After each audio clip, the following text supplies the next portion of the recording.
बिस्मिल्लाहिर्रहमानिर्रहीम। अस्सलामु अलैकुम वरहमतुल्लाहि वबरकातुहू। आज हम एक ऐसी कहानी सुनने जा रहे हैं जो रूह को छू जाएगी। एक ऐसी दास्तान जो हमें तवक्कुल, सब्र और अल्लाह के अदल का हकीकी मतलब समझ आती है। एक दौर की बात है, एक छोटे से कस्बे में सज्जाद नाम का गरीब मगर मेहनती जवान रहता था। दिन भर पत्थर तोड़ता मगर उसकी मेहनत के बावजूद घर में फाके रहते। एक रात भूख से बेहाल होकर वो आसमान की तरफ देखकर रोने लगा। ए अल्लाह, मैं मेहनत करता हूँ फिर भी रिज़्क क्यों नहीं मिलता? क्या मेरी तकदीर में सिर्फ दर्द है? इसी लम्हे एक बुजुर्ग दरवेश वहां से गुजरे। उन्होंने सज्जाद की फरियाद सुनी और मुस्कुराकर फरमाया, बेटा, जो अल्लाह पर तवक्कुल करे अल्लाह उसके लिए काफी है। कल पहाड़ पर जाना, वहाँ एक काला पत्थर है, उस पर ला इलाहा इल्लल्लाहु लिखा होगा। इसे तोड़ना मगर जो भी मिले इसका सदका कर देना। अगली सुबह सज्जाद वुजू करके फजर की नमाज के बाद पहाड़ पर गया।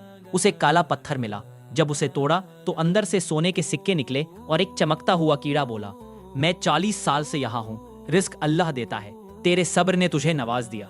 सज्जाद ने सिक्कों का ज्यादा हिस्सा सदका कर दिया, सिर्फ उतना रखा जितना घर चल सके। इसी रात ख्वाब में वही बुजुर्ग फिर आए और कहा, बेटा, तेरा सब्र कामयाब हुआ, कल खलीफा का कासिद आएगा।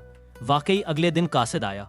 बादशाह ने ऐलान किया कि जो खजाना पाकर सदका करे वही हमारे हाथ सबसे ज्यादा अमानतदार है। सज्जाद को दरबार में बुलाया गया। खलीफा ने पूछा, तुमने सदका क्यों किया? क्योंकि हदीस में है, सदका मुसीबतों को टाल देता है। ये सुनकर खलीफा ने सज्जाद को वजीर बना दिया। सज्जाद का घर महल बन गया और सारा कस्बा खुशहाल हुआ। लेकिन इम्तिहान अभी बाकी था। एक रात खलीफा बीमार हुआ और एक हसूद वजीर ने इल्जाम लगाया कि सज्जाद ने जादू किया है। सज्जाद कैद खाने में डाल दिया गया।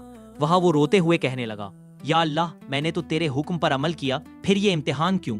ख्वाब में फिर वो बुजुर्ग आए, बेटा, मोमिन की हर हालत खैर है, सब्र में इज्जत छुपी है, शुक्र में राहत, कल सच बोलना मदद करेगा। सुबह को जेलर आया, वही शख्स जिसके वालिद को सज्जाद का दिया हुआ सदका मिला था। बात खलीफा तक पहुंची, सच सामने आया, सज्जाद रहा हो गया और मजीद इज्जत मिली। खलीफा ने कहा, तुमने इम्तिहान जीत लिया, अब तुम मेरे जानशीन हो। सज्जाद ने बादशाह बनकर सबके लिए रहती और मसाजिद बनवाई। उसने एक मस्जिद का नाम रखा मस्जिद तवक्कुल। एक दिन वही जिन कीरा महल में जाहिर हुआ और बोला, अल्लाह ने तेरा दिल आजमाया, तू कामयाब हुआ।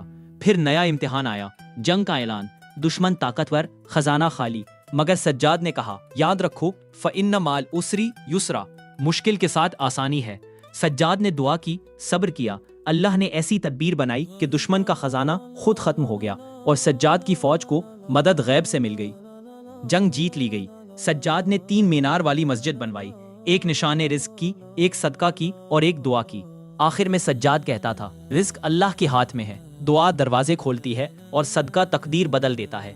दोस्तों, याद रखो, जो अल्लाह पर भरोसा करता है कभी महरूम नहीं रहता। वला तहिनु वला तहजनु व अंतुमुल आलऊन। अल्लाह हमें सब्र, शुक्र और कामिल तवक्कुल अता फरमाए। आमीन या रब्बुल आलमीन। अगर ये कहानी आपके दिल को छू गई हो, लाइक करें, शेयर करें और सब्सक्राइब करें ताकि मजीद ईमान अफरोज कहानियां आप तक पहुंचती रहे।